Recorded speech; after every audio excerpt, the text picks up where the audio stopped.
Good morning વિદ્યાર્થી મિત્રો, વિદ્યુત ક્ષેત્ર પર આધારિત દાખલાઓમાં આજે આપણે આગળ વધીએ તો દાખલો આપણી પાસે અહીંયા એક છે, બે વિદ્યુત ભારોનું તંત્ર આપેલું છે જેમની વચ્ચેનું અંતર છે 30 સેન્ટીમીટર અને આપણને કીધું છે કે કયા બિંદુ પાસે પરિણામી વિદ્યુત ક્ષેત્ર શૂન્ય થાય। મિત્રો જો તમને યાદ હોય તો આવી જ પરિસ્થિતિ આપણે બળ માટે લેતા હતા।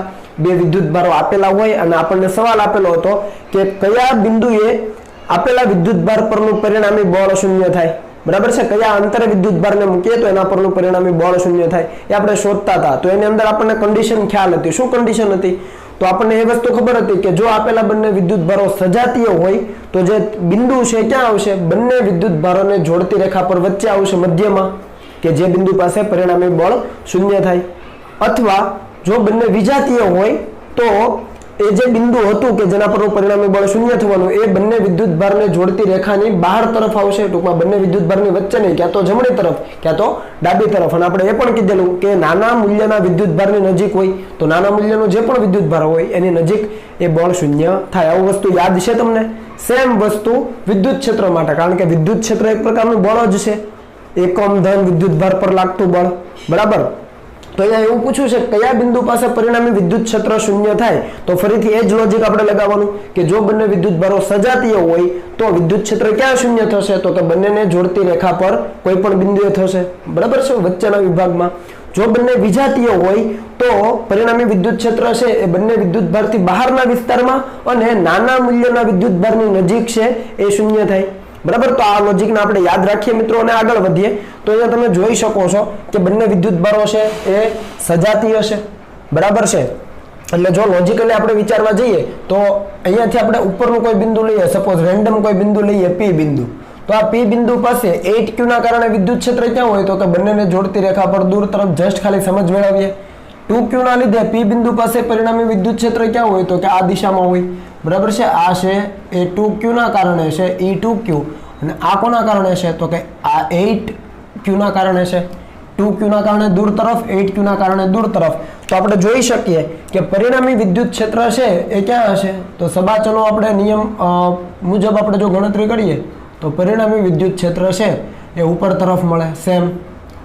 તો અહીંયા પરિણામી વિદ્યુત ક્ષેત્ર પી બિંદુ પાસે શૂન્ય નથી, એનો મતલબ કે આ જે બિંદુ છે એ નોટ પોસિબલ। આવું આપણે સેમ બળમાં કરેલું યાદ છે, આ બિંદુ છે એ નોટ પોસિબલ આવે।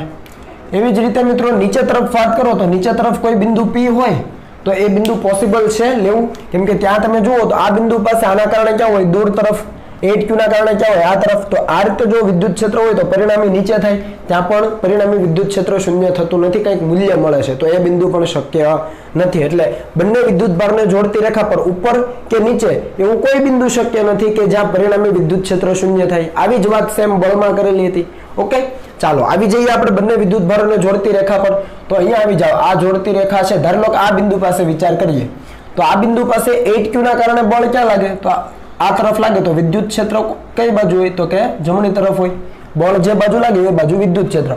આ બિંદુ પર 2q ના કારણે ક્યાં લાગે? એ પણ આ બાજુ લાગે। તો તમે જોઈ શકો કે બંને વિદ્યુત ક્ષેત્રો છે એક જ દિશામાં છે, તો પરિણામી વિદ્યુત ક્ષેત્ર શૂન્ય થવાની કોઈ શક્યતા નથી, કેમ કે બંને સરવાળો થશે અને સરવાળો થશે તો મૂલ્ય શૂન્ય આવે નહીં। એટલે આ બિંદુ પણ કેવું છે?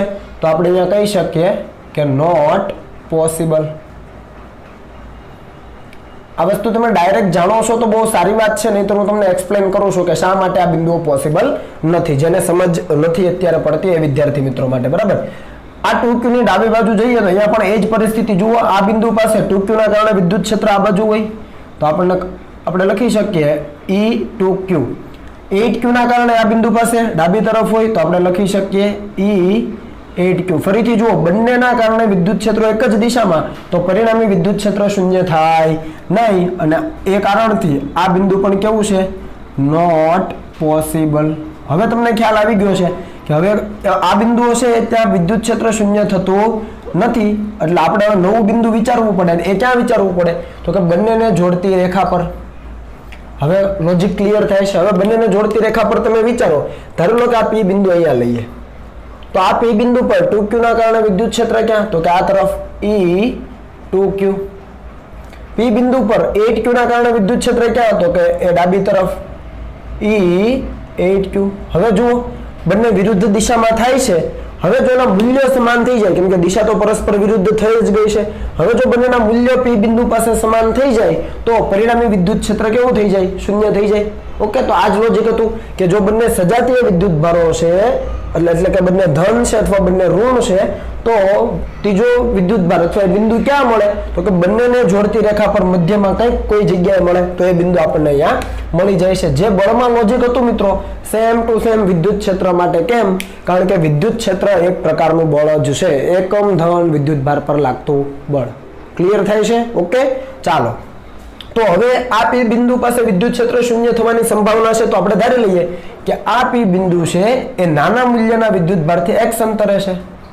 આપણે સેન્ટીમીટરમાં ધારીએ, કેમ કે આ સેન્ટીમીટરમાં છે, તો 2q વિદ્યુત ભારથી એ P બિંદુ કે જ્યાં પરિણામી વિદ્યુત ક્ષેત્ર શૂન્ય થવાનું છે એ 2q વિદ્યુત ભારથી x સેન્ટીમીટર અંતરે છે. તો 8q થી કેટલા થાય? તો તમે કહેશો 30 - x, ટોટલ 30 છે, બરાબર? ટોટલ 30 છે અને એમાંથી આ 2q થી x અંતરે છે, તો બાકીનું કેટલું બચે? 30 - x. તો આ P બિંદુ પાસે પરિણામી જે વિદ્યુત ક્ષેત્ર છે કેવું થાય? E નેટ આપણે લખીએ, કેવું થાય? શૂન્ય થાય. ચાલો, તો આપણે લખી શકીએ કે P પાસે પરિણામી વિદ્યુત ક્ષેત્ર એટલે કે E નેટ શૂન્ય થવા માટે શું જરૂરી છે? તો કે P બિંદુ પાસે 2q ના કારણે વિદ્યુત ક્ષેત્ર ઇઝ ઇક્વલ ટુ P બિંદુ પાસે 8q ના કારણે વિદ્યુત ક્ષેત્રના મૂલ્યો સમાન થઈ જાય. દિશા તો પરસ્પર વિરુદ્ધ છે જ, મૂકી દઈએ કિંમત. તો બંને બિંદુવત વિદ્યુત ભારો છે, તો બિંદુવત વિદ્યુત ભારનું વિદ્યુત ક્ષેત્ર K Q એટલે અહીંયા 2q અને 2q થી અંતર કેટલું છે P બિંદુનું? તો એ છે x, તો x નો વર્ગ is equal two K.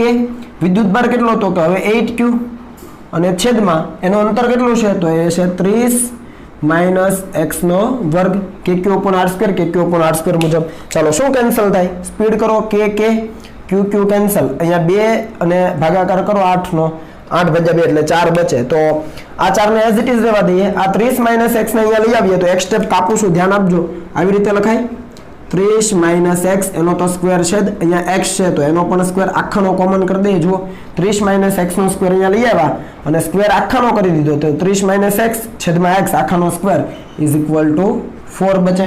Okay, બંને બાજુ તમે વર્ગમૂળ કાઢો તો શું થાય? તો આ થશે 30 - x છેદમાં x થાય. ચાલો લખી દઈએ, છેદમાં x ઇઝ ઇક્વલ ટુ 2. તો આને શું લખી શકાય? તો 30 - x is equal two 2x લખાય. ખ્યાલ આવે છે? ઓકે, અને આ x ને પહેલી તરફ જવા દો તો શું થાય? તો 3x ઇઝ ઇક્વલ ટુ 30. તો x is equal two 10 centimetre. જવાબ આવી ગયો. શું કર્યું છે? આપેલા બિંદુ પાસે બંને વિદ્યુત ભારોના કારણે જે વિદ્યુત ક્ષેત્ર મળે એના મૂલ્યો સરખાવી દીધા અને અંતિમ જવાબ તમને ઇઝીલી મળી જાય. આવું આપણે બળમાં કરતા જતા, બરાબર? તો 2q વિદ્યુત ભારથી 10 સેન્ટીમીટર અંતરે આવેલા બિંદુએ પરિણામી વિદ્યુત ક્ષેત્ર શૂન્ય થઈ જાય. અથવા મોટા મૂલ્યનો જે વિદ્યુત ભાર છે 8q, ત્યાંથી કેટલું થાય? તો કે 30 - x, x એટલે 10, તો 30 - 10. મોટા મૂલ્યનો એટલે કે 8q વિદ્યુત ભાર છે ત્યાંથી 20 સેન્ટીમીટર અંતરે એવું બિંદુ આવેલું છે કે જ્યાં પરિણામી વિદ્યુત ક્ષેત્ર શૂન્ય થાય. ઈઝી. ઓકે, અથવા આપણે બીજી એક મેથડ પણ શીખ્યા હતા, યાદ કરો. શોર્ટકટ આપણે જનરલ મેથડ તારવેલી કે ભાઈ તમારે અંતર જોઈતું છે x, તો એ હતું સૂત્ર આપણું r ના છેદમાં q2/q1 આખું વર્ગમૂળમાં અને +or-1. આવું યાદ છે શોર્ટકટ સૂત્ર? યાદ કરો. બળમાં આવું લીધેલું સેમ વિદ્યુત ક્ષેત્ર માટે લખી શકાય. આ તો જનરલ મેથડ છે જ, સર્વસામાન્ય, પણ એના સિવાયનું શોર્ટકટ આપણે જો લખવું હોય સોલ્વ કરવા માટે, સમય બચાવવા માટે, તો આપણે આ સૂત્ર લીધેલું હતું. યાદ કરો. એમાં આ જે અંતર છે એ આપણે ધારો લો કે x1 કહીએ, તો x1 અંતર ક્યાંથી? તો કે આ જે નાના મૂલ્યનો છેદમાં જે વિદ્યુત ભાર છે ત્યાંથી અંતર હતું, બરાબર છે? આ x1 છે એ q1 થી અંતર હતું. આ વસ્તુ તમને યાદ છે. બીજી વસ્તુ કે અહીંયા પોઝિટિવ જે સાઇન છે એ પોઝિટિવ કોના માટે છે? તો કે વિદ્યુત ભારો જો સજાતીય હોય તો. અને નેગેટિવ સાઇન કોના માટે છે? તો કે જો વિદ્યુત ભારો વિજાતીય હોય તો. આ વસ્તુ ફરીથી રિફર કરી લેજો. ફરીથી રિપીટ કરું છું, x is equal two r છેદમાં અંડરરૂટમાં q2/q1 મૂલ્ય લખવાના છે, યાદ રાખજો, બરાબર છે? નેગેટિવ પોઝિટિવ જોવાનું નથી, મૂલ્ય લખવાના. અને +or-1, પ્લસ છે સજાતીય હોય તો અને માઇનસ છે વિજાતીય હોય તો. બીજું કે આ જે r છે શું છે? તો કે આપેલા બે વિદ્યુત ભારો વચ્ચેનું અંતર છે, બરાબર? તો અહીંયા આપણે લખી શકીએ સીધો જવાબ. ધ્યાન આપો. ધારો લો કે x1 ને આપણે x કીધું જ છે ઓલરેડી, નાના મૂલ્યના વિદ્યુત ભારથી અંતર, અહીંયા x1 કીધું પણ અહીંયા આપણે લીધું છે x, તો હું x લખું ઇઝ ઇક્વલ ટુ r કેટલું છે, બંને વચ્ચેનું અંતર છે 30, તો આ 30 સેન્ટીમીટર છે, યાદ રાખજો ઉપર, છેદમાં અંડર રૂટમાં શું થશે તો કે Q2 એટલે મોટા મૂલ્યનો વિદ્યુત ભાર, તો કે 8Q મૂલ્ય લખવાનું છે, નાના મૂલ્યનો વિદ્યુત ભાર 2Q એટલે કે Q1, તો એ થઈ ગયું 2Q. હવે બંને સજાતીય કે વિજાતીય, તો બંને પોઝિટિવ છે એટલે સજાતીય, તો પ્લસ આવશે, તો આ કરીએ +1 એઝ ઇટ ઇઝ. સમજ પડી? આ વસ્તુ ક્લિયર થવી જોઈએ. ભાગાકાર કરો શું આવે, QQ કેન્સલ, 8/2 વર્ગમૂળમાં 4, વર્ગમૂળમાં 4 એટલે 2, 2 + 1 3, તો તમે અહીંયા લખી શકો કે x ઇઝ ઇક્વલ ટુ 30 ના છેદમાં 2 + 1, કેમ કે 4 થશે વર્ગમૂળમાં, એનું વર્ગમૂળ 2, 2 + 1 3, 30/3 કેટલું મળ્યું 10 સેન્ટીમીટર. ફરીથી જવાબ એ જ આવે છે, જોઈ લો, જે આપણો ઉપર આવે છે જવાબ પાછો આવે છે આપણે, બરાબર. તો બંને રીતે તમે આ વસ્તુને ગણતરી કરીને મેળવી શકો. ઓકે, જો તમને બળનો કન્સેપ્ટ આવડી ગયો છે તો આ ઈઝી છે. બળ અથવા વિદ્યુત ક્ષેત્ર જ્યારે શૂન્ય કરવાની વાત આવે ત્યારે બંને વિદ્યુત ભારોને જોડતી રેખા જ ધ્યાનમાં લેવાની, એ સિવાયનું કોઈ પણ બિંદુ છે પોસિબલ નથી, બરાબર છે, ઉપર અથવા નીચે પોસિબલ નથી. આ વિદ્યુત ભારોને જોડતી રેખા ધ્યાનમાં લેવાની, અને જો બંને સજાતીય હોય બંને વિદ્યુત ભારો તો બંને વિદ્યુત ભારની વચ્ચે મળે બિંદુ, અને જો બંને વિજાતીય હોય તો વિદ્યુત ભારની બહારના વિસ્તારમાં અને નાના મૂલ્યના વિદ્યુત ભારની નજીક. ઓકે, અને આ સૂત્ર તમને યાદ રહેવું જોઈએ. ક્લિયર થાય છે? ઓકે, ચાલો, તો આ તમે ટ્રાય કરી શકો. મિત્રો, તમને આ -2Q આપ્યું અને આ +8Q છે, તો તમે કહી શકો કે હવે એ તટસ્થ બિંદુ એટલે કે જ્યાં વિદ્યુત ક્ષેત્ર શૂન્ય છે ક્યાં આવેલું હશે, કયા બિંદુ પાસે? આ -2Q છે અને આ 8Q છે, તો તમે તરત જ કહેશો બંને વિજાતીય છે, એક માઇનસ છે એક પ્લસ છે, જો હોય તો આ -2Q ના 8Q તો વિજાતીય છે, એટલે બિંદુ છે એ -2Q વિદ્યુત ભાર હોય એની ડાબી બાજુ આવે, અને ફરીથી આપણે આ સૂત્રથી ગણતરી કરી શકીએ ઇઝીલી. સમજાય છે? ઓકે, તો આ રીતે તમારે સમજવાનું થાય. હવે આગળ વધીએ મિત્રો. આ એક નોટ તમે લખી રાખજો, આનો ખૂબ જ ઉપયોગ આપણે કરવાના છીએ, અને આ કન્સેપ્ટ અગત્યનો છે મિત્રો. 3 મુદ્દાઓ છે સુવાહક પદાર્થો માટે. કોના માટે? સુવાહક પદાર્થો માટે. પહેલો મુદ્દો છે કે સુવાહક પર વિદ્યુતભાર હંમેશા સપાટી પર જ પથરાય, એટલે કે આપણી પાસે કોઈ સુવાહક હોય અને એના ઉપર આપણે વિદ્યુતભારને મૂકવા ચાહીએ છીએ, માંગીએ છીએ, તો એ વિદ્યુતભાર હંમેશા સપાટી ઉપર જ વિતરિત થશે, અને એ પણ સતત રીતે. ક્લિયર? પહેલો મુદ્દો. બીજો કે વિદ્યુત ક્ષેત્ર રેખાઓ હંમેશા સુવાહક સપાટીને લંબ જ હોય, તો સુવાહક સપાટી ઉપર છે એ વિદ્યુતભાર પથરાઈ ગયો, હવે એની વિદ્યુત ક્ષેત્ર રેખાઓ દર્શાવી છે, તો કઈ રીતે દોરવાની? તો એ જે સપાટી છે એને લંબ રૂપે હંમેશા, જો ધન વીજભાર હોય તો બહાર આવતી હશે લંબ રૂપે, અને જો એ સપાટી ઉપર ઋણ વીજભાર હોય તો લંબ રૂપે અંદર દાખલ થતી હશે, પણ સપાટીને હંમેશા લંબ રૂપે વિદ્યુત ક્ષેત્ર રેખાઓ હોય છે. આ વસ્તુ યાદ રાખજો. ઓકે, ચાલો. અને નંબર 3 કે સુવાહકની અંદર પરિણામી વિદ્યુત ક્ષેત્ર હંમેશા શૂન્ય હોય. કોઈ પણ સુવાહક છે, બરાબર, એની અંદરના વિસ્તારમાં પરિણામી વિદ્યુત ક્ષેત્ર હંમેશા કેવું હોય? શૂન્ય હોય. આ 3 વસ્તુને આપણે સમજીશું ડિટેલમાં જ્યારે આવશે ત્યારે, પણ જસ્ટ અહીંયા સમજો કે આપણી પાસે ગોળીય કવચ છે. અહીંયા આકૃતિ હું 2 ડાયમેન્શનમાં દર્શાવું છું, ખરેખર ત્રિપરિમાણમાં ગોળીય કવચ હોય, જેમ કે ફૂટબોલનો દડો, એના જેવી તમે સુવાહક કવચ લઈ લો, વચ્ચેથી પોલી હોય અને આખી સપાટી છે બધી બાજુ ગોળાકાર છે, બરાબર. તો એ ગોળીય કવચ છે એ સુવાહક પર જો વિદ્યુતભાર મૂકીએ તો વિદ્યુતભાર કઈ રીતે પથરાય? શું કીધું? તો એના પર વિદ્યુતભાર છે એ સતત રીતે પથરાય, એટલે કે સપાટી પર પથરાય. તો આ બધા પ્લસ પ્લસ પ્લસ કરવા પડે. સમજ આવે છે? એક સમાન રીતે, કોઈ જગ્યાએ વધારે કોઈ જગ્યાએ ઓછું નહીં, બરાબર. અહીંયા કોઈ અણીવાળો ભાગ નથી, યાદ છે ને? અણીવાળો ભાગ હોય ત્યાં વિદ્યુતભારોનું ઘનતા વધી જાય. આ વસ્તુ આપણે શરૂઆતમાં શીખ્યા હતા કે જે જગ્યાએ અણીવાળો ભાગ હોય ત્યાં શું થાય તો કે વિદ્યુતભારની જે ગોઠવણ છે અથવા વિદ્યુતભાર છે ગીચોગીચ ગોઠવાય, તો સતત રીતે પથરાઈ ગયો, સપાટી પર જ પથરાઈ ગયો. બીજું કે વિદ્યુત ક્ષેત્ર રેખાઓ હંમેશા સુવાહક સપાટીને લંબ હોય. હવે આને લંબ વિદ્યુત ક્ષેત્ર રેખાઓ કઈ રીતે? તો કે જે તે સપાટીને લંબ રૂપે બહાર તરફ, અહીંયા આ રીતે, અહીંયા રીતે, કેમ કે ધન વીજભાર છે તો બહાર નીકળે ને ભાઈ, ઋણ વીજભાર હોય તો અંદર દાખલ થતી હોત, બરાબર. અહીંયા છે તો આ રીતે ત્રિપરિમાણમાં હોય, પણ આપણે અહીંયા 2Dમાં દોરીએ છીએ. ફરીથી કહું છું, યાદ રાખજો. અહીંયા છે તો આ રીતે, અહીંયા દોરવી છે તો આ રીતે,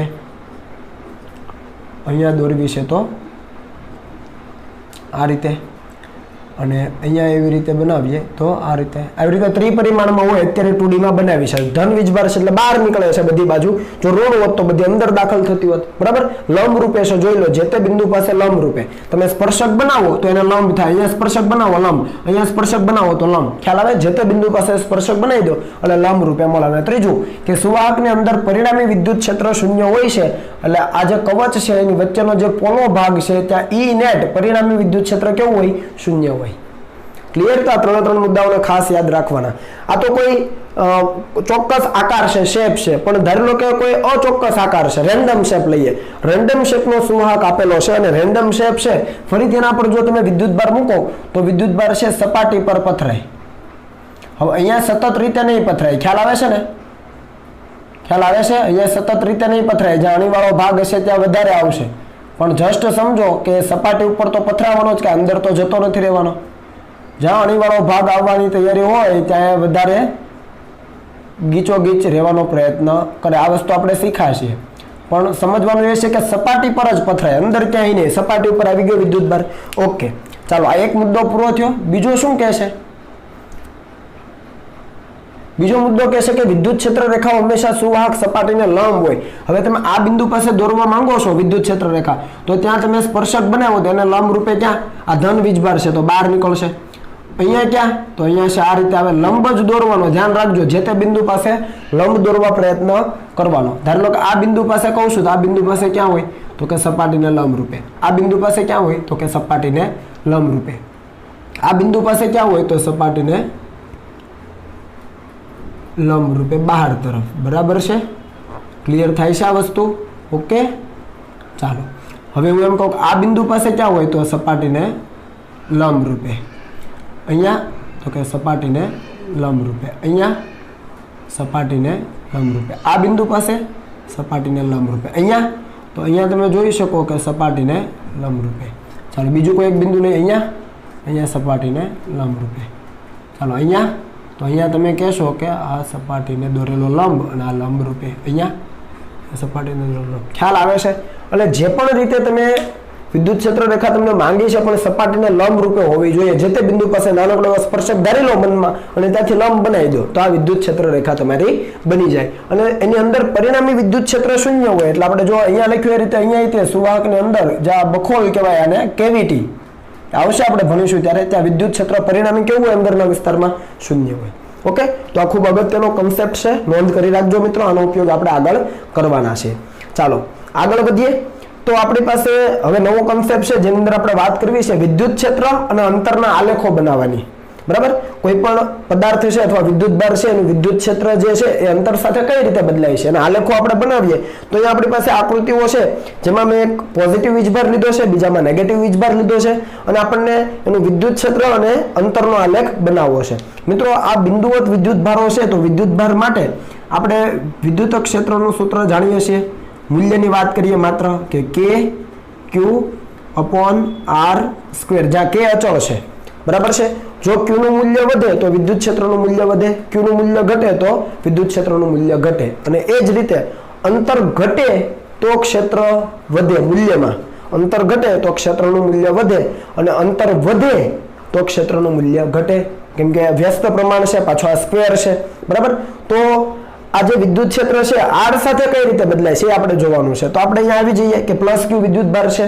હવે આ અંતર છે આપણે ચાલવાનું આ અક્ષ ઉપર અહીંયા પણ અંતરની અક્ષ ઉપર ચાલવાનું બરાબર ઊભી અક્ષ છે વિદ્યુત ક્ષેત્રની છે હવે તમે જુઓ કોઈ બિંદુ અહીંયા લીધું છે ટૂંકમાં ડાબી બાજુ આ ક્યુ ની ડાબી બાજુ હોય તો ત્યાં કોઈ પણ બિંદુ છે ત્યાં વિદ્યુત ક્ષેત્ર કઈ દિશામાં હોય દિશા જુઓ મૂલ્ય તો આપણે શોધી જ શકીએ કે ક્યુ અપોન આર સ્ક્વેર દિશા જુઓ દિશા કઈ હોય તો કે આ બિંદુ પાસે છે તો ધન વીજભાર છે તો દૂર તરફ એટલે આ તરફ હોય બરાબર છે તો આ દિશા છે એને આપણે કહીએ ઈ નેગેટિવ જસ્ટ સમજ માટે કે વિદ્યુત ક્ષેત્ર છે નેગેટિવ ડિરેક્શનમાં છે ખ્યાલ આવે છે કેમ કારણ કે કોઈ પણ અહીંયા બિંદુ છે તો એના પર વિદ્યુત ક્ષેત્ર કઈ દિશામાં હોય તો કે બળ દૂર તરફ તો વિદ્યુત ક્ષેત્ર પણ દૂર તો એ દિશાને આપણે નેગેટિવ કહીએ સેમ ટુ સેમ જમણી બાજુ આવી જાવ તો અહીંયા ધારો લો કોઈ બિંદુ હોય અથવા એની સિવાયનું કોઈ પણ બિંદુ ટૂંકમાં જમણી તરફનું હોય તો વિદ્યુત ક્ષેત્ર કઈ દિશામાં તો તમે તરત કહેશો કે જમણી તરફની દિશામાં તો આપણે અહીંયા લખી શકીએ કે ઈ છે એ આ દિશામાં છે એટલે આપણે ઈ કહીએ પોઝિટિવ એ દિશામાંના વિદ્યુત ક્ષેત્રને આપણે પોઝિટિવ લખીએ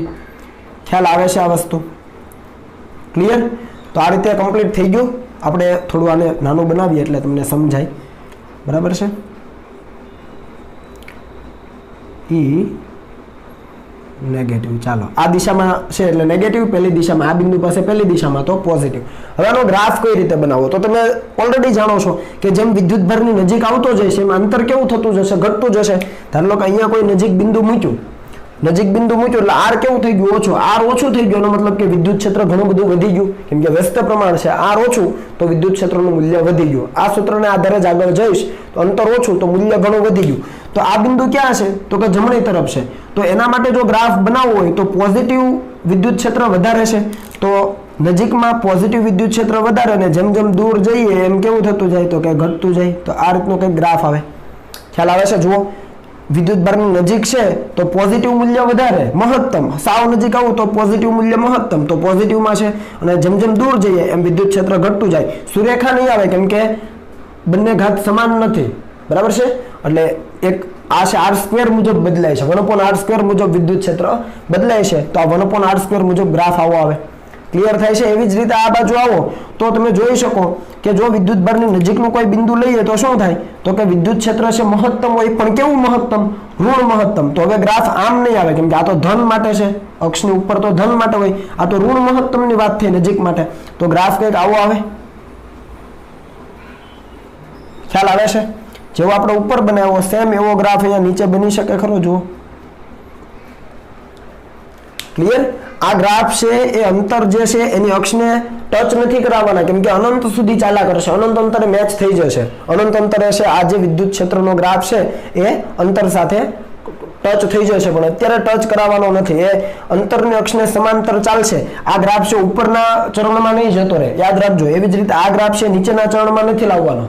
સમજ પડી? ફરીથી એકવાર રિપીટ કરું કે ધન વિદ્યુત ભાર છે, આ બાજુ જો બિંદુ લઈએ તો વિદ્યુત ક્ષેત્ર આ તરફ એટલે નેગેટિવ ડિરેક્શન કહીએ.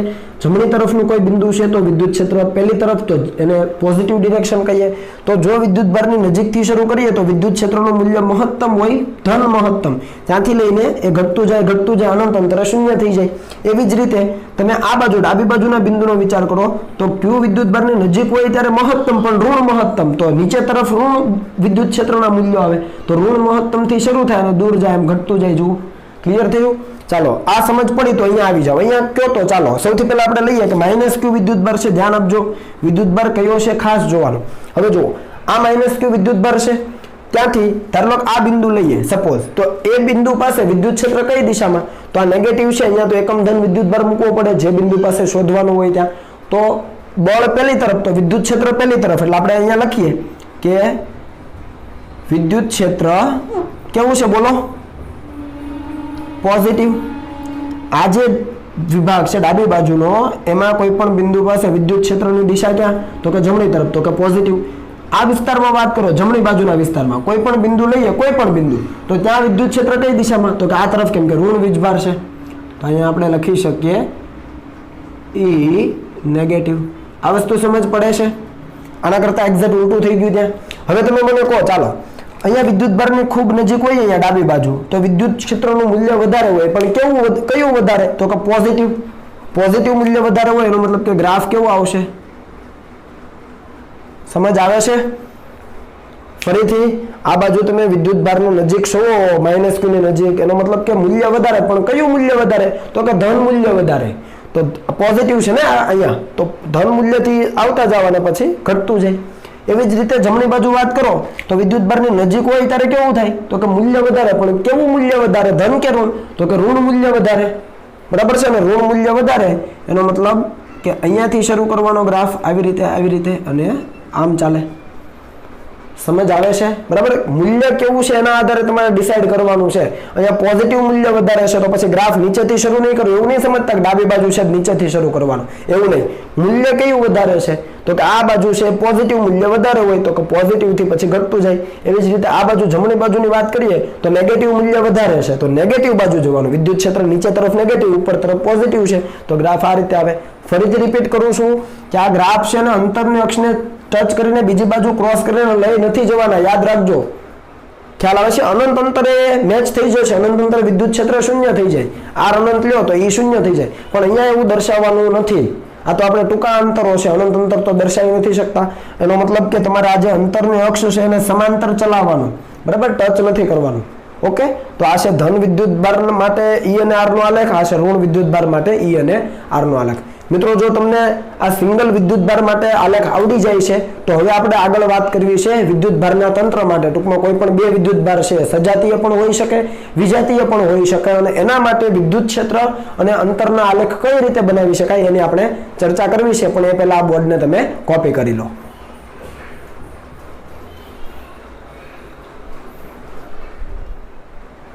ચાલો મિત્રો, સિંગલ વિદ્યુત ભાર હોય તો એનું વિદ્યુત ક્ષેત્ર અંતર સાથે કઈ રીતે બદલાય છે એ આપણે જોયું. હવે આપણે જોઈએ કે બે વિદ્યુત ભારોનું તંત્ર હોય તો એના માટે વિદ્યુત ક્ષેત્ર અને અંતરનો આલેખ કઈ રીતે બનાવી શકાય. તો તમે જોઈ શકો અહીંયા બે ધન વીજભાર છે, ટૂંકમાં સજાતીય વિદ્યુત ભારો છે, બરાબર, બંનેના મૂલ્યો પણ સમાન છે Q. તો એના માટે વિદ્યુત ક્ષેત્ર અને અંતરનો આલેખ બનાવવાનો છે. તો જ્યારે વિદ્યુત ભારનું તંત્ર આપેલું હોય મિત્રો, ત્યારે સૌથી પહેલી વસ્તુ એ ચેક કરવાની કે કયા બિંદુ પાસે પરિણામી વિદ્યુત ક્ષેત્ર શૂન્ય થાય છે. શું નક્કી કરવાનું? એવું બિંદુ શોધવાનું કે જે બિંદુ પાસે પરિણામી વિદ્યુત ક્ષેત્ર કેવું થતું હોય? શૂન્ય થતું હોય. તો મિત્રો આપણે જાણીએ છીએ કે બંને સજાતીય વિદ્યુત ભારો છે, બરાબર છે. તો સજાતીય વિદ્યુત ભારો માટે પરિણામી વિદ્યુત ક્ષેત્ર શૂન્ય થાય એવું બિંદુ ક્યાં મળે? તો કે બંને વિદ્યુત ભારોને જે જોડતી રેખા છે એના પર મધ્યમાં મળે, અને અહીંયા બંનેના મૂલ્યો સમાન છે તો એક્ઝેક્ટ મિડલમાં મળશે, બંને બાજુથી સમાન અંતરે, બરાબર છે. જો મૂલ્ય વધારે ઓછા હોત, એકનું મૂલ્ય નાનું હોત ને એકનું મૂલ્ય મોટું હોત, તો નાના મૂલ્યના વિદ્યુત ભારની નજીક મળત, પણ અહીંયા બંનેના મૂલ્યો સમાન છે એટલે વિદ્યુત ક્ષેત્ર એક્ઝેક્ટ મિડલમાં છે, એ શૂન્ય થશે. તો અહીંયા તમે જોઈ શકો કે અહીંયા E net is equal to 0 દર્શાવેલું છે. ટૂંકમાં આ બિંદુ પાસે આ વિદ્યુત ભારના કારણે વિદ્યુત ક્ષેત્ર પહેલી તરફ જમણી બાજુ, અને આ વિદ્યુત ભારના કારણે આ બિંદુ પાસે વિદ્યુત ક્ષેત્ર ડાબી તરફ. તો મૂલ્ય સમાન, દિશા પરસ્પર વિરુદ્ધ, અને પરિણામી શૂન્ય થાય. આ વસ્તુ તમે જાણો છો. તો નક્કી પહેલું શું કરવાનું કે કયા બિંદુ પાસે પરિણામી વિદ્યુત ક્ષેત્ર શૂન્ય થાય છે એ બિંદુ શોધી લીધું, એ લાઈન આપણે ડ્રો કરી લીધી. ક્લિયર? ચાલો હવે જોઈએ. હવે જુદા જુદા વિસ્તાર લઈએ. તો આ Q ની જમણી બાજુ આવી જાવ. જમણી બાજુનું કોઈ પણ બિંદુ, સોરી ડાબી બાજુનું કોઈ પણ બિંદુ લઈએ અહીંયા, તો KQ/R² મુજબ વિચારીએ તો એ તો મૂલ્ય તો મળી જ જાય, પણ દિશા કઈ બાજુ? તો આ બિંદુ પાસે હોય તો હવે આ બિંદુ પાસે પરિણામી વિદ્યુત ક્ષેત્ર કોના કારણે હોય? તો કે +Q ના કારણે હોય ડાબી તરફ. આ +Q ના કારણે હોય પણ કઈ બાજુ? ડાબી તરફ. તો બંનેના કારણે ડાબી તરફ. તો પરિણામી ક્યાં થઈ ગયું? E net. પરિણામી વિદ્યુત ક્ષેત્ર E net એ ડાબી તરફ આપણે નેગેટિવ કીધું છે, તો નેગેટિવ ડિરેક્શનમાં અહીંયા E net લખું છું. આગળ ખાલી આપણે E લખ્યો કેમ કે સિંગલ વિદ્યુત ભાર હતો. અહીંયા વિદ્યુત ભારનું તંત્ર છે તો પરિણામી E net લખવું પડે. સમજાય છે? ઓકે. તો બંનેના કારણે ડાબી બાજુ અને નેગેટિવ ડિરેક્શન કીધી, તો પરિણામી છે નેગેટિવ ડિરેક્શનમાં આ વિદ્યુત ભારની ડાબી બાજુ. ઓકે. આટલા વિસ્તારમાં જોઈએ, એટલા વિસ્તારમાં તમે જુઓ, ધારો લો અહીંયા કોઈ બિંદુ લઉં, સપોઝ અહીંયા આ બિંદુ, તો એ બિંદુ પાસે પરિણામી વિદ્યુત ક્ષેત્ર ક્યાં? તો તમે જુઓ કે આ Q ના કારણે જમણી તરફ, આ Q ના કારણે ડાબી તરફ, પણ આ બિંદુ છે આ Q વિદ્યુત ભારની નજીક છે, +Q આ વિદ્યુત ભારની નજીક, એનો મતલબ કે આનું ક્ષેત્ર પ્રબળ હશે, આનું મૂલ્ય વધારે હશે, તો આના મૂલ્યની અસર ઓછી હશે અને આના મૂલ્યની અસર વધારે હશે, એટલે પરિણામી સદિશ છે તમને જમણી બાજુ જ મળશે. કેમ કે આ બિંદુ છે કોની નજીક છે? તો કે આજે ડાબી બાજુનો વિદ્યુત ભાર છે એની નજીક, એનો મતલબ કે પરિણામે તમને જમણી બાજુ મળવાનું. આના કારણે ડાબી બાજુ, આના કારણે જમણી બાજુ, પણ આનું મૂલ્ય વધારે કેમ કે અંતર ઓછું છે. આનું મૂલ્ય વધારે, આનું મૂલ્ય ઓછું, તો આનું મૂલ્ય વધારે એટલે પરિણામે જમણી તરફ. તો E net છે આટલા વિસ્તારમાં પોઝિટિવ ડિરેક્શનમાં. સમજ પડી? ચાલો આટલા વિસ્તારમાં આવો. આટલા વિસ્તારમાં કોઈ બિંદુ લઈએ, ધારો લો કે આ બિંદુ આપણે અહીંયા લીધું સપોઝ, તો આ બિંદુ પાસે આ વિદ્યુત ભારના કારણે ડાબી તરફ, આ વિદ્યુત ભારના કારણે આ બિંદુ પાસે જમણી તરફ, પણ આ અંતર ઓછું છે. ટૂંકમાં આ વિદ્યુત ભારની પ્રબળતા અહીંયા તીવ્રતા વધારે હશે, મૂલ્ય વધારે હશે, તો પરિણામી ક્યાં મળશે? તો કે ડાબી તરફ. તો E net છે આ વિસ્તારમાં ડાબી તરફ, એટલે કે નેગેટિવ ડિરેક્શનમાં. સમજ આવે છે આ વસ્તુ કઈ રીતે મળે છે? બરાબર. અને આ વિદ્યુત ભારની જમણી તરફ આવો તો જમણી તરફ કોઈ બિંદુ લઈએ, ત્યાં કોના કારણે હોય? તો આ વિદ્યુત ભારના કારણે જમણી બાજુ, આ વિદ્યુત ભારના કારણે પણ જમણી બાજુ તીવ્રતા, તો બંને જમણી બાજુ, તો પરિણામી જમણી બાજુ પોઝિટિવ ડિરેક્શનમાં. આ વસ્તુ ક્લિયર થઈ? ચાલો તો હવે આપણે વિદ્યુત ક્ષેત્રનો ગ્રાફ બનાવવા પ્રયત્ન કરીએ. તો ફરીથી આ વિદ્યુત ભારની ડાબી બાજુ આવી જાવ. વિદ્યુત ભારની ખૂબ નજીક હો ત્યારે મૂલ્ય સૌથી વધારે હોય, KQ/R² મુજબ અંતર ખૂબ ઓછું તો વિદ્યુત ક્ષેત્રનું મૂલ્ય વધારે. પણ કયું મૂલ્ય વધારે? એનું નેટ નેગેટિવ મૂલ્ય વધારે, બરાબર. તો નેટ નેગેટિવ મૂલ્ય વધારે તો તમે જુઓ ઋણ મૂલ્ય વધારે છે અને પછી એ ઘટતું જાય. ફરીથી ગ્રાફને તમારે ક્રોસ કરવાનો નથી, નેગેટિવ ઋણ મૂલ્ય વધારે મહત્તમ અને પછી ઘટતું જાય. સમજ પડી? એવી જ રીતે આ વિસ્તારમાં આવી જાઓ, આ વિસ્તારમાં તો અહીંયા કોઈ બિંદુ હોય વિદ્યુત ભારની નજીક જો કોઈ બિંદુ મૂકીએ તો ત્યાં વિદ્યુત ક્ષેત્રનું મૂલ્ય વધારે, પરિણામી વિદ્યુત ક્ષેત્ર પણ પરિણામી કેવું છે ધન મૂલ્ય વધારે, તો ધન મૂલ્ય વધારે ત્યાંથી ઘટતું જાય, અંતર જેમ વધે એમ મૂલ્ય ઘટતું જાય. તો આ બંને વિસ્તાર ક્લિયર થઈ ગયા. ચાલો હવે વચ્ચેના વિસ્તારમાં આવીએ. આટલો વિસ્તાર જુઓ, આટલો વિસ્તાર. હવે અહીંયા તમે મૂકો આ વિદ્યુત ભારની નજીક તો શું થવાનું? મૂલ્ય વધારે. કયું મૂલ્ય વધારે? જોઈ લો પોઝિટિવ મૂલ્ય. તો પોઝિટિવ મૂલ્ય પહેલા વધારે, પછી ઘટતું જાય, ઘટીને ક્યાં આવવાનું? શૂન્ય. તો અહીંયા શૂન્ય ઉપર ટચ થયું, અહીંયા ગ્રાફ ટચ થાય, જુઓ ક્લિયર. પોઝિટિવ મૂલ્ય વધારે પરિણામીનું, તો આ ક્યુ વિદ્યુત ભારથી પોઝિટિવ મૂલ્ય મહત્તમ, અને પછી ત્યાંથી ઘટતું શૂન્ય થાય, જુઓ. હવે બીજા વિસ્તારમાં જુઓ. બીજા વિસ્તારમાં શું છે? તો કે બીજા વિસ્તારમાં છે એ પરિણામી વિદ્યુત ક્ષેત્ર ક્યાં છે? તો કે નેગેટિવ ડિરેક્શનમાં, મહત્તમ મૂલ્ય નેગેટિવમાં છે. તો હવે ગ્રાફ ક્યાં જશે? નીચે જશે. આ વિદ્યુત ભાર માટે વિચારો તો હવે નેગેટિવમાં જશે, કેમ કે આ વિસ્તારમાં છે આની અસર વધી જાય, આ વિસ્તાર છે આની અસર વધારે હોય, સમજાય છે? આ વિસ્તારમાં આની, આ વિસ્તારમાં આની. તો હવે આ બાજુનો વિસ્તાર આની અસર વધારે, તો પરિણામી કેવું છે? નેગેટિવ મૂલ્ય મહત્તમ. તો નેગેટિવ મૂલ્ય મહત્તમ, પછી આ વિદ્યુત ભારથી દૂર જઈએ એમ ઘટતું જાય, ઘટીને શૂન્ય થઈ જાય. એટલે આ ગ્રાફ છે શૂન્ય પાસે ટચ થાય છે. સમજ પડી? આ વસ્તુ ક્લિયર? ચાલો તો આની વાત પૂરી થઈ. ફરીથી એક બીજું તંત્ર લઈએ જેમાં જુઓ એક પોઝિટિવ છે, બીજો નેગેટિવ છે, મૂલ્ય પણ અલગ અલગ છે, ધ્યાન આપજો બરાબર. એક પોઝિટિવ, બીજો નેગેટિવ, ટૂંકમાં વિજાતીય વિદ્યુત ભારો છે.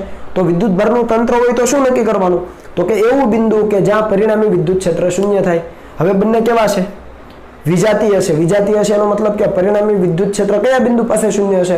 તો કે બંને વિદ્યુત ભારને જોડતી રેખા છે એની બહારના વિસ્તારમાં, ક્યાં તો ડાબી તરફ ક્યાં તો જમણી તરફ. પણ સાથે બીજી કન્ડિશન શું હતી કે નાના મૂલ્યનો જે વીજભાર હોય એની નજીક હોય, બહાર તરફ તો હોય પણ નાના મૂલ્યના વિદ્યુત ભારની નજીક. મૂલ્યમાં કોણ નાનું? તો કે ક્યુ નાનો. મૂલ્યની વાત છે, ક્યુ નાનો તો એની નજીક હોય. તો તમે બિંદુ અહીંયા જોઈ શકો, જમણી બાજુ બંનેને જોડતી રેખા પર બહારની તરફ નાના મૂલ્યના વિદ્યુત ભારની નજીક આ કોઈ એક બિંદુ એવું મળશે કે જ્યાં પરિણામી વિદ્યુત ક્ષેત્ર ઈ નેટ કેવું હશે? 0 હશે. જેવું આપણે અહીંયા કરતા હતા મિડલમાં સજાતીય માટે, એવું અહીંયા વિજાતીય માટે છે બહારના વિસ્તારમાં. આ બિંદુ મળી ગયું, એ લાઈન આપણે ડ્રો કરી દીધી. આટલી વસ્તુ ક્લિયર? ચાલો હવે જુદા જુદા વિસ્તારમાં પરિણામી વિદ્યુત ક્ષેત્ર કેટલા હોઈ શકે એ આપણે શોધીએ. તો આ 4q છે પ્લસ 4q ને ડાબી બાજુ આવો, અહીંયા કોઈ બિંદુ લઈએ, ધારી લો કે તો આ બિંદુ પાસે વિદ્યુત ક્ષેત્ર કોના કારણે હોય? તો કે આના કારણે. તો કે એ ક્યાં હોય? ડાબી તરફ. માઇનસ ક્યુ ના કારણે જમણી તરફ. પણ આની જે તીવ્રતા હશે કેવી હશે? ઓછી હશે, કેમ કે આ જે પોઈન્ટ છે 4q ની નજીક છે, એટલે આનું જે મૂલ્ય હશે આની તીવ્રતા હશે વધારે, એટલે પરિણામી તમને ડાબી તરફ મળવાનું. સમજાય? આ બિંદુ છે એ 4q ની નજીક છે, એટલે અહીંયા મૂલ્ય છે 4q ના કારણે વધારે હોય, આના કારણે પણ હોય, જમણી તરફ પણ ઓછું હોય, તો પરિણામી ડાબી તરફ મળે. તો જો પરિણામી ઈ નેટ નેગેટિવ ડિરેક્શનમાં. ક્લિયર? ચાલો આ બંનેને જોડતી રેખા પર મધ્યમાં આવીએ, કોઈ પણ બિંદુ. હવે આ બંનેને જોડતી રેખા પર કોઈ પણ બિંદુ તમે લઈ લો, તો એ દરેક બિંદુ પાસે આના કારણે ક્યાં હશે? તો કે જમણી તરફ. માઇનસના કારણે પણ જમણી તરફ. કોઈ પણ બિંદુ લઈ લો, આ પ્લસના કારણે જમણી તરફ વિદ્યુત ક્ષેત્ર, માઇનસના કારણે પણ જમણી તરફ, તો પરિણામી તો જમણી તરફ જ રહેવાનું. તો પરિણામી વિદ્યુત ક્ષેત્ર છે પોઝિટિવ ડિરેક્શનમાં. ક્લિયર? ચાલો હવે અહીંયા બે વિસ્તાર પડે, જુઓ. આજે પરિણામી શૂન્ય થાય છે એની ડાબી બાજુ ને એની જમણી બાજુ. આ પરિણામી શૂન્ય થાય છે એની ડાબી બાજુ, આટલો વિસ્તાર જુઓ ખાલી, આટલો વિસ્તાર. એમાં કોઈ બિંદુ લઈએ, ધારો લો અહીંયા કોઈ બિંદુ લીધું, તો ત્યાં કોના કારણે હોય? તો કે માઇનસ ક્યુ ના કારણે પણ હોય. કઈ બાજુ? તો કે ડાબી બાજુ. માઇનસ ક્યુ છે ને અહીંયા આ બિંદુ પાસે વિદ્યુત ક્ષેત્ર કઈ દિશામાં? ડાબી બાજુ. હવે દિશા જાણો છો તમે. અને આ બિંદુ પાસે આના કારણે ક્યાં હોય? તો કે જમણી તરફ. પણ આ અંતર ઘણું વધારે છે, આની અસર અહીંયા કેવી હશે? ઓછી હશે. પણ આ માઇનસ ક્યુ ની અસર કેવી હશે? વધારે, કારણ કે અંતર ઓછું છે તો અસર વધારે. તો પરિણામી ક્યાં હશે? ડાબી તરફ. સમજાય છે? અંતર ઓછું તો આની તીવ્રતા વધારે, એ ડાબી તરફ. આ અંતર વધારે છે આ બંને વચ્ચે, તો પહેલી તરફ પણ તીવ્રતા ઓછી, તો પરિણામી ડાબી તરફ મળે. તો ઈ નેટ છે ડાબી તરફ. આ વિસ્તારની વાત કરું છું, બરાબર છે? તો ઈ નેટ ડાબી તરફ નેગેટિવ ડિરેક્શનમાં. ચાલો અને એવી જ રીતે આ જે પરિણામી શૂન્ય મળે એની જમણી બાજુ જઈએ તો શું થાય? તો એ જમણી બાજુ છે એ મિત્રો ઈ નેટ છે પોઝિટિવ મળે, કેમ કે ત્યાં કોઈ બિંદુ તમે લઈ લો, કોઈ પણ બિંદુ, સપોઝ આ બિંદુ લઈએ, તો આની જે અસર છે એ અને આની જે અસર છે બંનેનું જ્યારે તમે પરિણામી મેળવશો, હવે તમારે ચિંતા કરવાની જરૂર નથી. યાદ રાખી લો કે ઈ નેટ છે પોઝિટિવ મળે. આ જે પરિણામી શૂન્ય છે એની જમણી બાજુ ઈ નેટ પરિણામી વિદ્યુત ક્ષેત્ર પોઝિટિવ ડિરેક્શનમાં, એટલે કે પહેલી તરફ જમણી બાજુ મળે. ચાલો આટલી વસ્તુ ક્લિયર થઈ. ઓકે, હવે આપણે ગ્રાફ દોરવા પ્રયત્ન કરીએ. તો સૌથી પહેલું આ તો ઈઝી છે. જુઓ 4q ની આ બાજુનો કોઈ બિંદુ લઈએ તો શું થાય? તો આપણને ખબર છે કે ધારો કે નજીક બિંદુ લીધું તો મૂલ્ય મહત્તમ મળે, r ઓછું તો મૂલ્ય મહત્તમ કે q/r² મુજબ. પણ કેવું મૂલ્ય મહત્તમ? પરિણામી વિદ્યુત ક્ષેત્રનું, તો કે નેગેટિવ મૂલ્ય. તો નેગેટિવ મહત્તમ અને પછી અંતર વધે એમ ઘટતું જાય. જુઓ નેગેટિવ મૂલ્ય મહત્તમ, નેગેટિવ મહત્તમ, તો નેગેટિવ થી શરૂ કર્યું અને પછી મૂલ્ય ઘટતું જાય અંતર સાથે. અંતર વધે તો મૂલ્ય ઘટે. ક્લિયર? આ વસ્તુ સમજાઈ ગઈ? ઓકે, અહીંયા વચ્ચેના વિસ્તારમાં આવી જાવ. ચાલો વચ્ચેના વિસ્તારમાં પરિણામી પહેલી તરફ જ છે, ખાસ સમજજો. હવે આ 4q છે, આ બિંદુ પાસે આપણે વિદ્યુત ક્ષેત્ર શોધીએ તો શું થાય? તો આ 4q ની અસર વધારે હોય, -q ની ઓછી હોય. સમજાય છે? કેમ કે અંતર ઘણું બધું વધી ગયું પણ આનું અંતર ઘણું ઓછું, તો આ 4q ની અસર વધારે. પરિણામી કેવું છે? ધન મૂલ્ય છે. યાદ રાખજો, ભૂલાઈ ન જાય. પરિણામી કેવું છે? ધન મૂલ્ય. તો ધન મૂલ્ય છે ત્યાંથી શરૂ કરીએ, અંતર વધતું જાય, વિદ્યુત ક્ષેત્ર ઘટતું જાય, ઘટતું જાય, ઘટતું જાય. હવે જેમ જેમ નજીક આવીએ એમ શું થાય? તો કે આની અસર ઘટતી જાય. હવે આપણે દૂર જતા જઈએ, આ ગ્રાફમાં આમ ચાલીએ આગળ, તો અંતર જે રીતે આપણે જમણી બાજુ જતા જઈએ, જમણી બાજુ કોઈ બિંદુ લેતા લેતા, તો આની અસર ઘટતી જાય. પણ સામે આની અસર એટલી વધતી નથી. જુઓ કેમ? કારણ કે આનું મૂલ્ય વધારે છે, બરાબર. પણ અંતર જો વધતું જાય તો આની તીવ્રતા ઘટતી જાય. ખ્યાલ આવે છે? પણ પ્રમાણમાં એની સામે આની જેટલી તીવ્રતા ઘટે છે એટલા પ્રમાણમાં આની તીવ્રતા વધતી નથી. સમજાય છે? ફરીથી આ વિસ્તારમાં પરિણામે વિદ્યુત ક્ષેત્ર જમણી બાજુ, ધન મૂલ્ય, તો ધન મૂલ્યથી શરૂ કરો તો તમે આગળ જતા જાઓ, અંતર વધે, મૂલ્ય ઘટતું જાય. આ મૂલ્ય ઘટે છે પણ અંતર વધાર્યું. હવે આની તીવ્રતા અંતર સાથે કેવી થતી જશે? મૂલ્ય ઘટતું જશે, તીવ્રતા ઘટતી જશે. આની જેટલી તીવ્રતા ઘટે છે એટલા પ્રમાણમાં આની તીવ્રતા સામે વધતી નથી પાછી, કેમ કે મૂલ્ય ઓછું છે વિદ્યુત ભારનું. ખ્યાલ આવે છે? એટલે શું થશે કે મહત્તમ મૂલ્યથી ધીમે ધીમે ઘટીને એક બિંદુ એવું આવશે કે જ્યાં તમારું પરિણામી વિદ્યુત ક્ષેત્ર છે કેવું થઈ જશે? મિનિમમ થઈ જશે. E net ઇઝ મિનિમમ થઈ જવાનું. E net મિનિમમ, બરાબર છે? મિનિમમ એટલે કે લઘુત્તમ થઈ જશે અને એ શૂન્ય નહીં થાય. શૂન્ય તો એક જ બિંદુ પાસે થાય છે, જમણી બાજુ. ખાસ સમજો, લોચો ન મારતા. ઘટે છે એનો મતલબ કે શૂન્ય નહીં થાય, મિનિમમ થશે. મિનિમમ અને શૂન્ય સરખું નથી. ખ્યાલ છે ને? તો શૂન્ય નહીં થાય. પરિણામી વિદ્યુત ક્ષેત્ર ઇઝ નોટ ઇક્વલ ટુ 0. શૂન્ય નહીં થાય, શૂન્ય જમણી બાજુ થાય, પણ એ મિનિમમ થશે. અને પછી શું થશે? તો આ મિનિમમ એકવાર પોઈન્ટ આવી ગયો, લઘુત્તમ વિદ્યુત ક્ષેત્ર મળી ગયું, ત્યાંથી સહેજ આગળ ચાલો તો આની અસર વધવા માંડે. હવે આની અસર ઓલરેડી ઘટતી જ હતી અને હવે આ મિનિમમથી આગળ ચાલો તો આની અસર હજુ ઘટે અને આની અસર વધે. વધે એટલે ફરીથી વિદ્યુત ક્ષેત્ર પરિણામે આ આખા વિસ્તારમાં તો કેવું છે? પોઝિટિવ જ છે. તો પોઝિટિવમાં પાછું વધતું જાય, કેમ કે વિદ્યુત ભારની નજીક જઈએ છીએ તો નજીક જઈએ મૂલ્ય વધતું જાય. ગ્રાફ સમજ પડી? એટલે શરૂઆતમાં છે મહત્તમ મૂલ્યથી ઘટતું મિનિમમ મૂલ્ય સુધી આવે અને મિનિમમ મૂલ્યથી પાછું એ ક્યાં સુધી જાય? મહત્તમ સુધી જાય. કેમ કે આખા વિસ્તારમાં છે તો પોઝિટિવ જ મહત્તમ મૂલ્ય જ છે, નેગેટિવ આવતું જ નથી ક્યાંય. એટલે ગ્રાફ છે એ આજે બંને વિદ્યુત ભારને જોડતી રેખા છે ને ટચ કરીને બીજી બાજુ નહીં થાય. ટચ કરશે એનો મતલબ શું થશે? વિદ્યુત ક્ષેત્ર શૂન્ય થઈ ગયું. કેમ કે આ જે લાઈન છે અંતરવાળી, એના ઉપર વિદ્યુત ક્ષેત્ર શૂન્ય થઈ જાય, એનો મતલબ એવો થાય, ટચ નહીં થાય. ખાસ સમજજો આ વસ્તુ. હવે મિનિમમ વિદ્યુત ક્ષેત્ર આ બિંદુ પાસે છે એ શૂન્ય થાય છે, તો એ અંતર કઈ રીતે શોધી શકાય કે આ વિદ્યુત ભારથી અથવા આ વિદ્યુત ભારથી કેટલા અંતરે શૂન્ય થાય છે? તો બહુ ઇઝીલી શોધી શકાય કે ધારો લો કે આ બંને વચ્ચેનું અંતર r હોય. ખાલી સમજાવું છું, તારવવાની જરૂર નથી, એવું પૂછાતું નથી તમને, પણ ધારો લો કે આ અંતર r છે ટોટલ આ બંને વચ્ચેનું. તો ધારો લો કે x અંતરે પરિણામી વિદ્યુત ક્ષેત્ર મિનિમમ થાય, તો આ x હોય, બીજું કેટલું થાય? r - x. ફરીથી આ મિનિમમ વિદ્યુત ક્ષેત્ર કઈ રીતે શોધાય? તો કે ધારો લો કે બંને વચ્ચેનું અંતર r છે. 4q થી x જેટલા અંતરે મિનિમમ થાય છે, તો -q થી કેટલા અંતરે થાય? તો કે r - x. આ x હોય તો આ r - x. હવે શું કરવાનું? તો કે આ જે બિંદુ છે જ્યાં વિદ્યુત ક્ષેત્ર મિનિમમ થાય છે ત્યાં બંને વિદ્યુત ભારોના કારણે પરિણામી વિદ્યુત ક્ષેત્રનું મૂલ્ય શોધી શકાય. તો આના કારણે મૂલ્ય કેટલું? તો તમે કહેશો kq/r², એટલે k 4q/x², કેમ કે અંતર x થયું. એવી જ રીતે આના કારણે કેટલું? તો કે kq/r - x². મળી ગયું? પરિણામી E ઇઝ ઇક્વલ ટુ, દિશા ભૂલી જાવ અત્યારે, દિશા તો એક જ છે એટલે ડાયરેક્ટ સરવાળો કરવાનો થાય, કેમ કે આના કારણે પણ જમણી તરફ, આના કારણે પણ જમણી તરફ. તો k 4q/x² plus kq/r - x².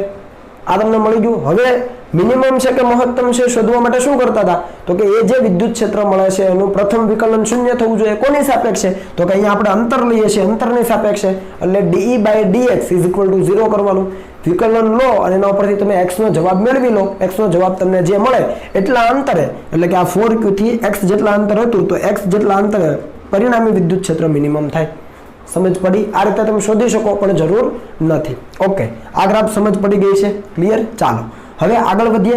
આટલો વિસ્તાર જો, માત્ર આટલો, જ્યાં પરિણામી વિદ્યુત ક્ષેત્ર નેગેટિવ ડિરેક્શનમાં છે, તો આ વિદ્યુત ભારની નજીકનું કોઈ બિંદુ હશે, સાવ નજીકનું, ત્યાં વિદ્યુત ક્ષેત્રનું મૂલ્ય વધારે, અંતર ઓછું, એટલે Q/R² મુજબ. પણ કેવું મૂલ્ય વધારે? નેગેટિવ. તો નેગેટિવ મૂલ્ય વધારે, હવે અંતર વધે, એમ ઘટતું જાય ઘટતું જાય ઘટતું જાય, ઘટીને શૂન્ય થાય. કેમ કે આ વિદ્યુત ભારની જમણી બાજુ શૂન્ય આપણે ઓલરેડી લીધું દાખલાની શરૂઆતમાં. ક્લિયર? એટલે ઋણ મૂલ્ય વધારે, પરિણામી ઋણ મૂલ્ય વધારે, અને પછી અંતર સાથે ઘટતું જાય, ઘટતું શૂન્ય થઈ જાય. શૂન્ય થઈ ગયું. ચાલો આટલી વાર્તા પૂરી. હવે આ જે પરિણામી શૂન્ય થાય છે એની જમણી તરફ આવો. આપણે કીધું કે હવે શું થાય છે? મૂલ્ય છે એ પોઝિટિવ રહેશે, એટલે પરિણામી મૂલ્ય છે વિદ્યુત ક્ષેત્રનું પોઝિટિવ રહેશે. તો શું થશે? તો શૂન્યથી એ વધશે, વધીને પેલા મહત્તમ થશે, અને મહત્તમથી પાછું ઘટતું અનંત અંતર એ શૂન્ય થઈ જશે. આ તમારે યાદ રાખવાનું છે. બરાબર? શું થાય? તો શૂન્ય સુધી તો તમને ગ્રાફ સમજાઈ ગયો, પણ શૂન્યથી પછી જ આગળ ચાલો તો મૂલ્ય વધતું જાય, વધીને એક બિંદુ પાસે મહત્તમ થઈ જાય. તમે એ બિંદુ મહત્તમ લઈ શકો, કેમ કે એના સિવાયના કોઈ બિંદુ મહત્તમ નથી. તો એ બિંદુ પાસે મહત્તમ થઈ જાય, અને મહત્તમ થયા પછી હજુ અંતર વધારે, એમ ઘટતું પછી અનંત અંતરે શૂન્ય થઈ જાય. તો ગ્રાફ આ પ્રમાણેનો આવે. સમજ પડી? ઓકે, ફરીથી અહીંયા જેવી રીતે મિનિમમ તમે શોધ્યું એવી જ રીતે મહત્તમ પણ તમે શોધી શકો. મેથેમેટિક્સના વિદ્યાર્થીઓ માટે ઇઝી છે, પણ આપણે બાયોલોજીના મિત્રો માટે ચિંતા કરવાની જરૂર નથી. બરાબર છે? માત્ર યાદ રાખી લો એને. ઓકે, આ વિસ્તારનું જે પણ કંઈ રિપ્રેઝન્ટેશન કર્યું એને થોડું તમે યાદ રાખવા પ્રયત્ન કરજો. તો આ રીતે આપણે વિદ્યુત ભારનું જો કોઈ તંત્ર આપેલું હોય તો એના માટે વિદ્યુત ક્ષેત્ર અને અંતર વચ્ચેનો આલેખ કઈ રીતે બનાવી શકાય એની ચર્ચા આપણે કરી લીધી. ઓકે, તો આ વસ્તુ તમને ક્લિયર થઈ ગઈ હશે મિત્રો. તૈયારી કરજો, આની પ્રેક્ટિસ કરજો. ન સમજાય તો ફરીથી મને પૂછી લેજો. વિડીયો પણ ફરીથી તમે જોઈ શકો. હવે તમને હોમવર્ક એક નાનકડો આપી દઉં. સ્વાધ્યાયનો દાખલા નંબર 1.26. હોલ્ડ કરજો 1 મિનિટ. 1.26 તમને એવું કીધું છે, એમાં તમને 5 આકૃતિઓ આપી છે, એ થી માંડીને E સુધી, ABCDE. એમાં તમને કીધું છે કે આકૃતિમાં દર્શાવેલા વક્રો પૈકી કયો અથવા કયા વક્ર સ્થિત વિદ્યુત ક્ષેત્ર રેખાઓ રજૂ કરી શકશે નહીં. ટૂંકમાં 5 આકૃતિમાંથી કઈ આકૃતિ એવી છે કે જે વિદ્યુત ક્ષેત્ર રેખાઓને રજૂ કરતી નથી? તો એના માટે તમે શું નક્કી કરશો? તો આપણે વિદ્યુત ક્ષેત્ર રેખાઓની જે લાક્ષણિકતાઓ લીધી એને ધ્યાનમાં લેજો. પ્લસ આપણે સુવાહક માટે જે વિદ્યુત પેલી નોટ્સ લખીને 3, અને વિદ્યુત ભાર છે સપાટી પર પથરાય છે, વિદ્યુત ક્ષેત્ર રેખાઓ સપાટીને લંબ હોય છે, અંદરના વિસ્તારમાં પરિણામે વિદ્યુત ક્ષેત્ર શૂન્ય હોય છે. તો આ વસ્તુને ધ્યાનમાં લેજો મિત્રો. તો એના આધારે તમારે 5-5ના જવાબ આપવાના છે, આકૃતિ બનાવવાની, અને નીચે કારણ સહિત આપવાનું કે એ વિદ્યુત ક્ષેત્ર રજૂ કરે છે કે નહીં. જો નથી કરતી તો કેમ, એનું કારણ પણ તમારે આપવાનું છે. સિમ્પલ કહી દઉં કે ભાઈ વિદ્યુત ક્ષેત્ર રેખાઓ છે એકબીજાને છેદતી નથી. બરાબર? જો છેદે તો એ શક્ય હોય નહીં. બીજું કે વિદ્યુત ક્ષેત્ર રેખાઓ ક્યારેય બંધ ગાળો રચતી નથી, એટલે જો બંધ ગાળો રચતી હોય તો એ પણ વિદ્યુત ક્ષેત્રની રજૂઆત ખોટી પડે. ટૂંકમાં એ શક્ય નથી. એવી જ રીતે આપણે વાત કરી કે કોઈ સપાટી આપી છે, એમાંથી જો વિદ્યુત ક્ષેત્ર રેખાઓ લંબ રૂપે બહાર નીકળે તો જ સાચું, અથવા લંબ રૂપે અંદર દાખલ થાય તો જ સાચું. બરાબર? પણ જો લંબ રૂપે હોય નહીં અને કોઈ રીતે ક્રોસ થતી હોય, બરાબર છે, લંબ રૂપે દોર્યા સિવાયની કોઈ રીતે દોરેલી હોય, અને લંબ રૂપે ટૂંકમાં ન દોરેલી હોય, તો પણ એ વિદ્યુત ક્ષેત્ર રેખાઓને રજૂ કરતી નથી. તો તમે એને ઇઝીલી સોલ્વ કરી શકશો. તો ટ્રાય કરજો. સ્વાધ્યાયનો દાખલા નંબર 1.26 તમને હોમવર્કમાં જ છે. ન સમજાય તો મને પૂછી લેજો. ક્લિયર? તો હવે તમે મિત્રો આને કોપી કરી લો. ચાલો.